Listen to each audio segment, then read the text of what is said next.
Welcome to the Moore Realtors Weekly St. Louis Real Estate Market Update. I'm Dennis Norman, one of the brokers at Moore, and if you'll give me a few minutes of your time, I'll bring you up to date on what's happening in the St. Louis housing market.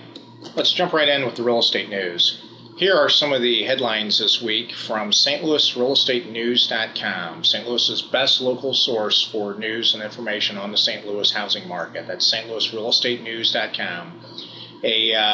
An article this week by a local mortgage banker on how you can save thousands of dollars on your mortgage by simply making one additional payment or adding a little bit to each payment. It's a great article. It also includes a weekly mortgage interest rate update, an article about new home sales dropping in June and putting 2011 on track to be the worst year on record for new home sales.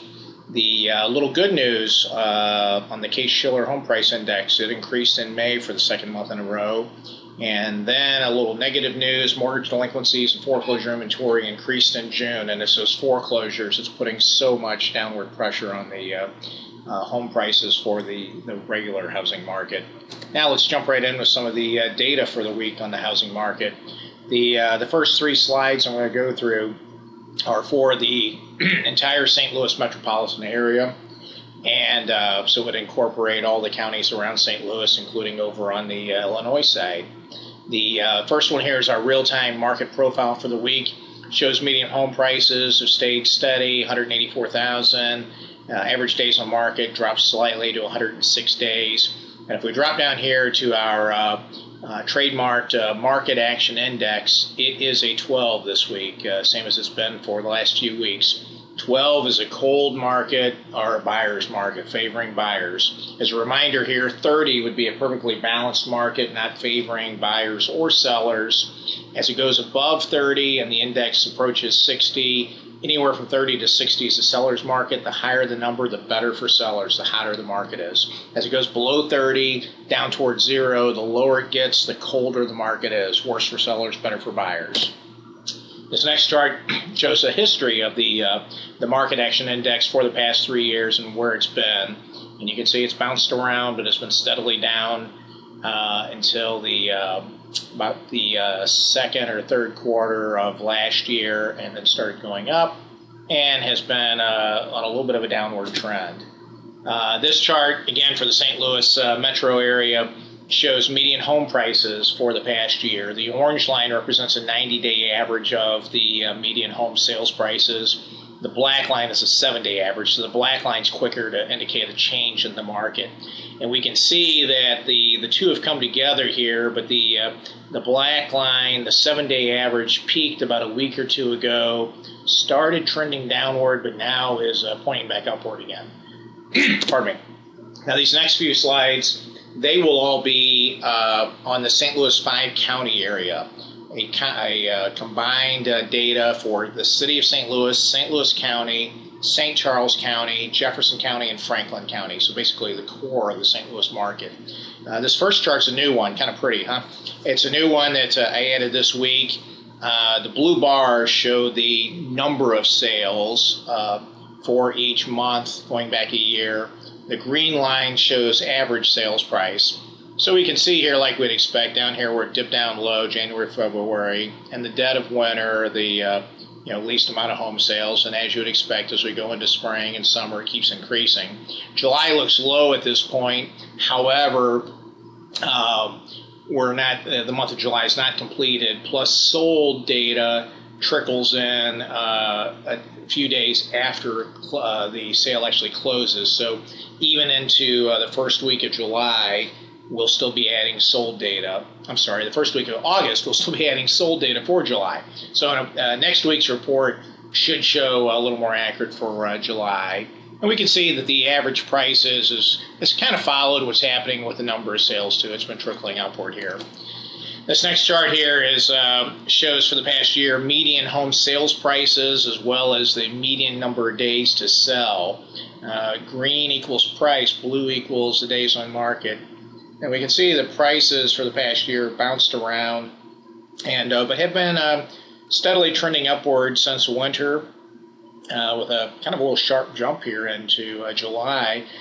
days on market steadily dropped as you'd expect going into spring, and but have been a little bit on the rise lately. This next chart, same data, just year to date, a little more clear to see what's happening there. Now we get into a chart that shows the ratio of or the relationship between what homes sold for versus what they were listed for. The blue line shows that ratio compared to what they were listed for at the time they sold, so after any price reductions or whatever happened along the way. The green line shows the ratio between the sold price and what that house was originally put on the market for. And so, of course, the green line is going to be a smaller percentage because prices are coming down, not going up. So sellers are lowering prices, not increasing them. Now, this is not indicative of market value. What this chart really shows is how dialed into the market are the sellers, or probably more importantly, the listing agents and the real estate people that they're choosing to work with, and how good of a job are the agents doing conveying this data to the seller, convincing the seller they know what they're talking about. This is a big problem. A lot of agents will take over price listings. They'll let a seller dictate what the price should be. And in this market, that is just horrible advice, absolutely horrible advice. And that is why it's so important that sellers today particularly really look at who their choices are, who they're choosing to list their homes with.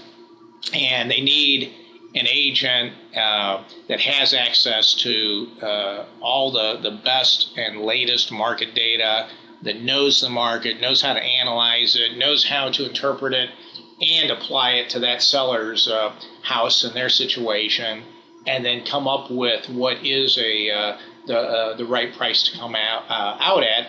And also have the guts to tell the seller this and enough data to back it up. That's what we do at More Realtors. Our people understand the market. We don't want overpriced listings, particularly in this market. In the good old days, you could put your house on the market. If the seller would overprice it by 10 or 15%, oh well, leave it on the market. And if it sits there long enough, the value would catch up because it was appreciating in value. So as long as the seller was patient, finally, at some point, the seller could finally tell the agent, "I told you so. See, I told you my house was worth $300. Took me 18 months to get it, but I got it."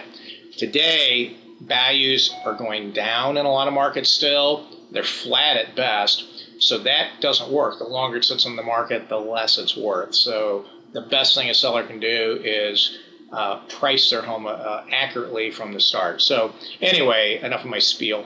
We can see here a year ago there's a pretty big gap, a real big gap actually, between what homes were listed at when they sold and what they'd originally been listed at. So this is a lot of overpriced listings. We can see as time went on, that gap narrowed, which is good. So things are getting a little more realistic. As of June, homes are selling on average of about 80% of what they were originally listed for, almost 90% of what they were currently listed for. So if you do the math, they'd had about a 10% reduction, getting better. And going into July, though, we can see on the one hand, it seems to be increasing. The homes are now selling for over 90% of what they're currently listed for, which means sellers have gotten those prices down to closer to where they need to be. However, bigger gap from what they were originally listed at.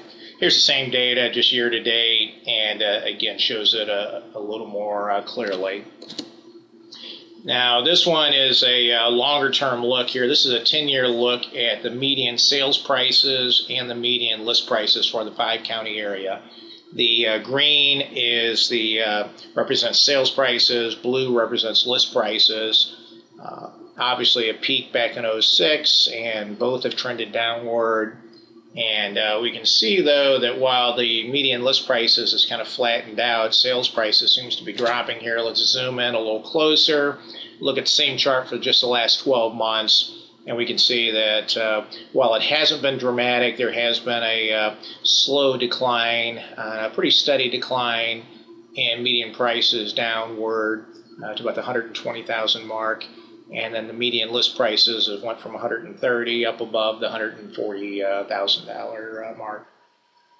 Now, what I've given you here is a quick snapshot of the overall St. Louis market.